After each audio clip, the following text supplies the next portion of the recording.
Very good evening. Welcome to State of Business on our television. I'm Ashing Sani Veerasinghe. Let's have a look at the headlines first. Quarantine curfew imposed in Gampaha district until next Monday. Civil society group calls all parliamentarians to properly study the 20th Amendment before voting for or against. News in detail. Army Commander Lieutenant General Shavindra Silva announces that the quarantine curfew will be imposed within the Gampaha district from 10 p.m. today to 5 a.m. on next Monday. In the meantime, the Palagoda fish market was temporarily closed after a total of 49 individuals, including fish vendors, tested positive for COVID-19.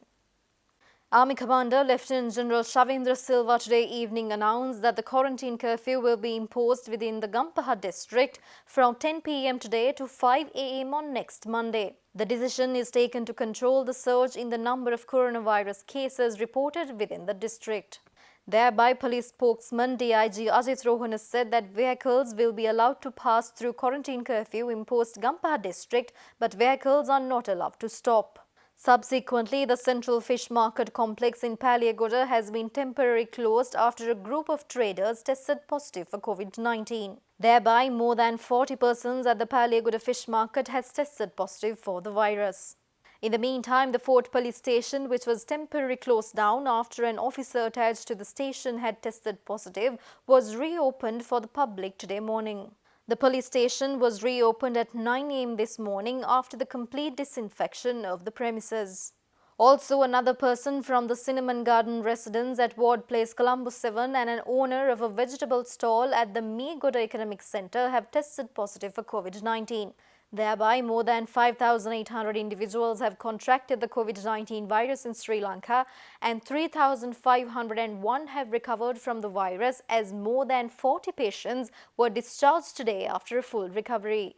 Furthermore, the National Operations Centre for the Prevention of COVID-19 said 116 Sri Lankans who were repatriated to the country from the Maldives and Dubai, who were quarantined at Pitipana Quarantine Centre, were sent home after the completion of the quarantine process.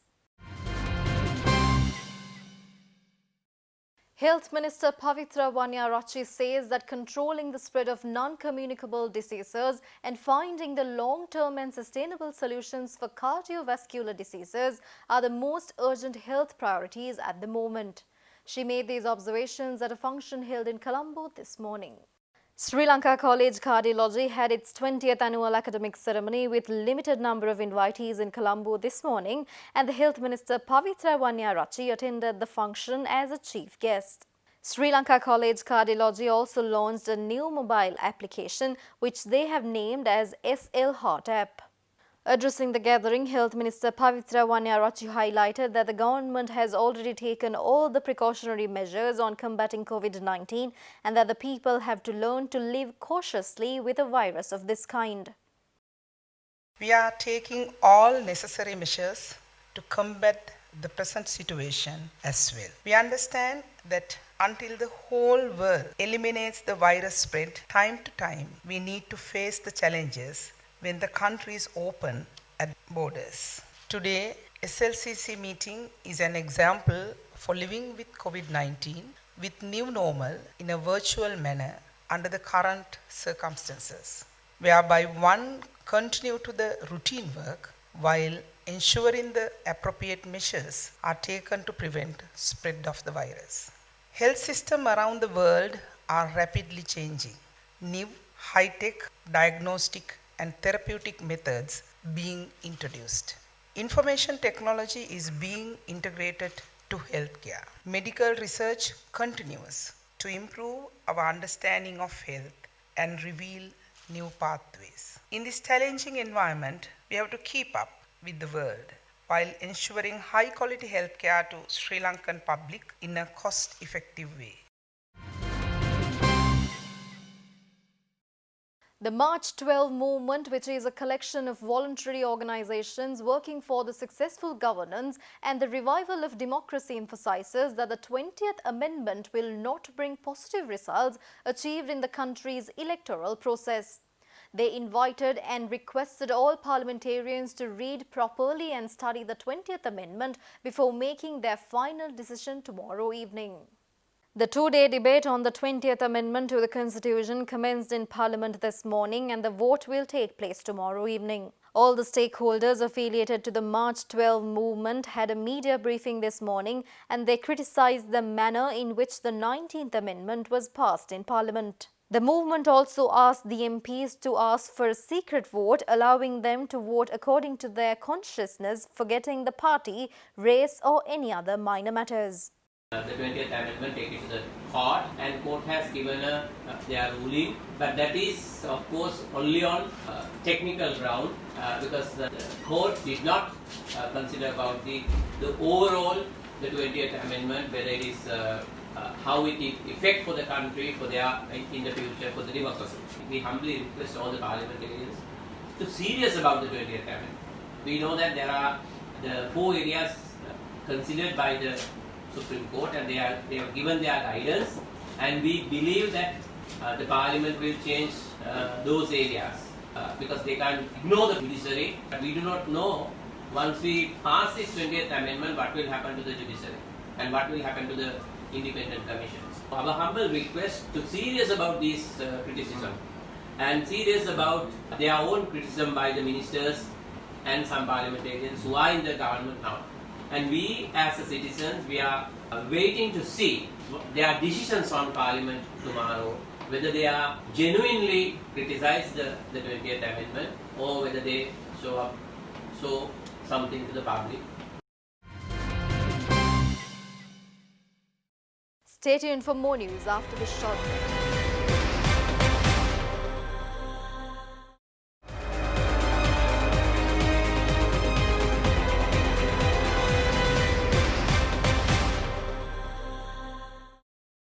Welcome back after the break. Investment institution First Capital Holdings states that March quarter earnings dipped by 52% year-on-year to 33.6 billion rupees for 266 companies, primarily owing to sluggish performance in diversified financials, capital goods, food and beverage, telecommunication and consumer services.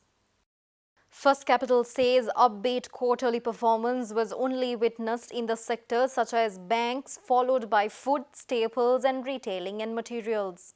Lackluster performance in diversified financials, capital goods and food and beverage sectors was mainly owing to subdued economic growth, which was heightened by the COVID-19 pandemic striking the island. People's Leasing's profit dipped by -90% year-on-year due to high impairments due to the slowdown in the economy, causing a reduction in disposable income of customers and business volumes.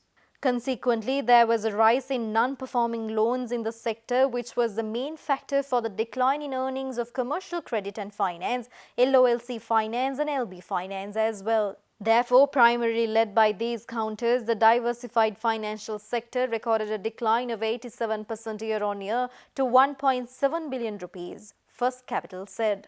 Moreover, First Capital highlighted that John Keel's holdings recorded a growth of 18% year-on-year, primarily due to the growth in profits in consumer foods, retail and property segments, and overall the capital goods sector recorded a decline in earnings.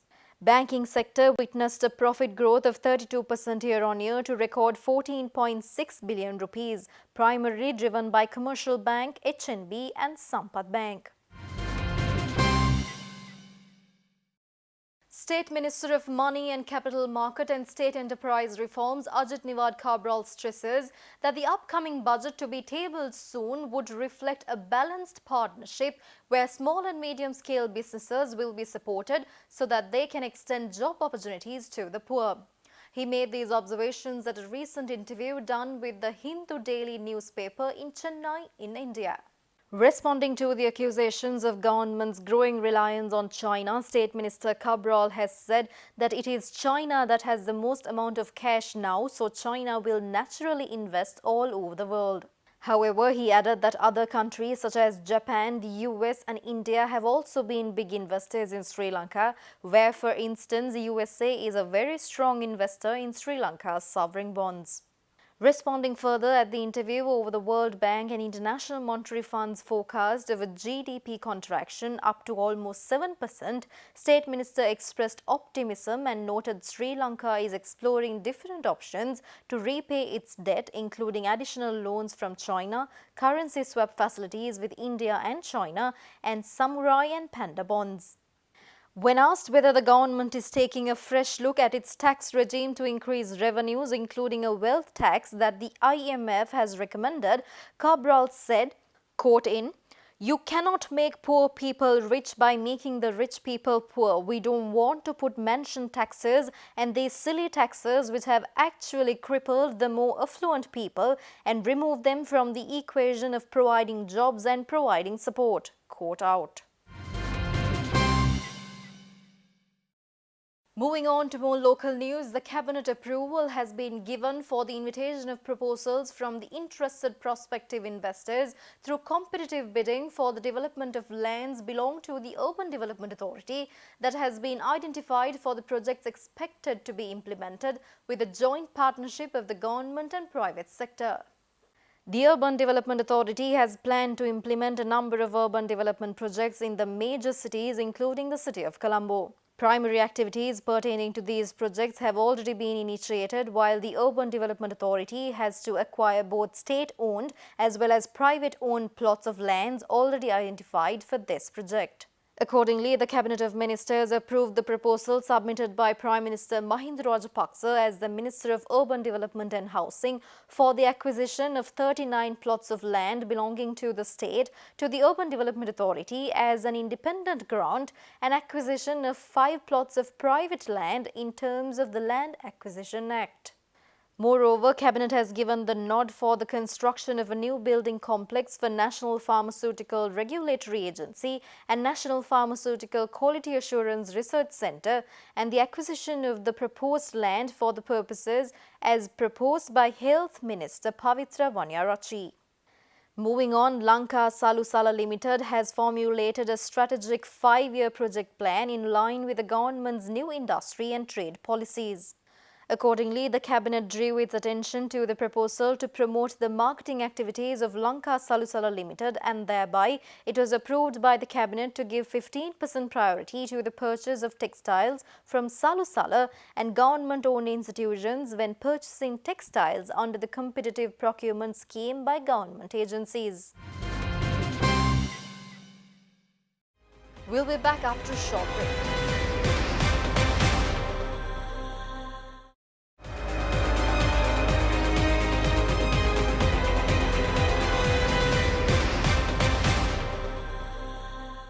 Welcome back after the break. The trading at Colombo Stock Exchange ended on a negative note today. The all-share price index dropped 249.56 points to close at 5,684.67, and the S&P SL 20 dropped 99.96 points to close at 2,287.6. The turnover was 3.2 billion rupees and over 196 million shares were traded. Up next are forex rates.